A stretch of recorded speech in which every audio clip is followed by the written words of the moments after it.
Hi అండి. నమస్తే. Welcome to Vani's world. Ugadi వచ్చేస్తుంది. ఏం స్వీట్ చేయాలా అని ఆలోచిస్తున్నారా? ఇంకెందుకు ఆలస్యం, ఉప్మా రవ్వతో అలాగే రాగి పిండితో కేసరి చేసేసాను. సో, ఇది చాలా చాలా ఆరోగ్యకరమైన, చాలా రుచికరమైన స్వీట్ అన్నమాట. ఈ కేసరిని ఎలా చేయాలంటే స్టవ్ మీద బాండీ పెట్టుకొని ఒక గరిటెడు నెయ్యి వేసానన్నమాట. నెయ్యి వేసి దాన్ని బాగా కరిగించేసి 1/4 కప్ ఉంటుంది. అది ఒక కప్తో నేను ఉప్మా రవ్వ అదే కప్తో రాగి పిండిని కూడా వేసేసాను. 2 ఈక్వల్ క్వాంటిటీ వేసేసుకుంటే సరిపోతుంది. సో, దీనిని బాగా వేయించుకోవాలి. నేతిలో సిమ్లో పెట్టుకొని హైలో పెట్టకుండా స్లోగా వేయించుకుంటూ ఉండాలి దగ్గరుండి. ఇది త్వరగానే వేగిపోతుంది, ఎంతో సమయం పట్టదు.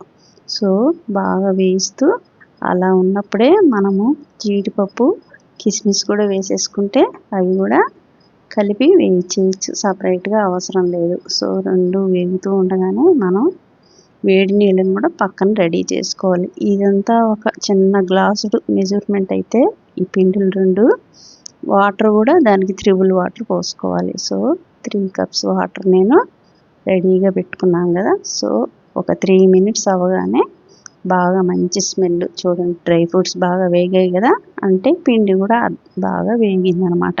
సో, ఇప్పుడు వాటర్ కొంచెం కొంచెంగా మెల్లగా పోసుకుంటూ కలుపుతూ ఉండాలి దగ్గరుండి. సో, ఇది దగ్గర అయ్యే వరకు ఇలా సిమ్లో పెట్టుకొని మీడియం టు సిమ్లో పెట్టుకుంటూ కలుపుతూ ఉండాలి. అది ఉడుకుతూ ఉండగానే మనం ఇలాచీ పౌడర్ కూడా వేసేసుకొని కలుపుతూ దగ్గర ఉండాలి.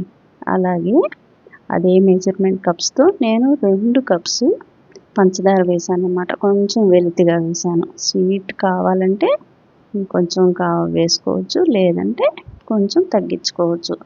సో, ఇవి బాగా దగ్గర పడే వరకు, మంచి స్మెల్ వచ్చే వరకు, చక్కెర కరిగే వరకు కూడా బాగా మెల్ట్ అయ్యేదాకా కలుపుతూనే ఉండాలి దగ్గరుండి.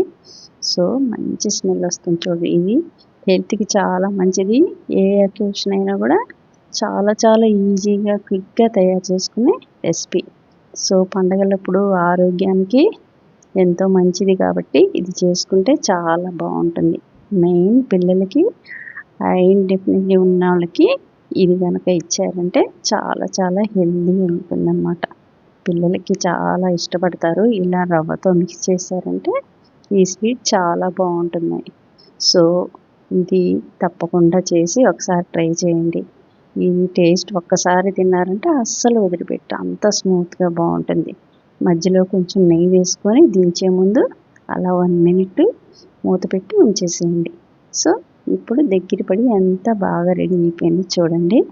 సో, యమ్మీ యమ్మీ అంటూ కొంచెం కూడా వదిలిపెట్టకుండా తినేస్తారు. చాలా చాలా రుచిగాను, చాలా చాలా బాగుంటుంది. సో, మీ పిల్లలకి ఇప్పుడే చేసి పెట్టారంటే వదలకుండా తినేస్తారు. సో, అంతే, చాలా చాలా ఈజీ, క్విక్గా అయిపోయే రెసిపీ అన్నమాట. ఇప్పుడే తయారు చేసేస్తారు కదా.